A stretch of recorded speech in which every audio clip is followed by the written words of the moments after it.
这个分数的公布也就代表着，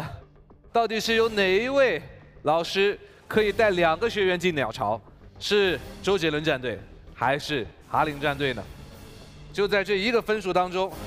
那郑伟杰的最后得票数是68.4分，也就是说，周鑫才让是安全的，而伟杰就只能到此为止了。我觉得很开心，因为你看今天也来了那个我们战队的，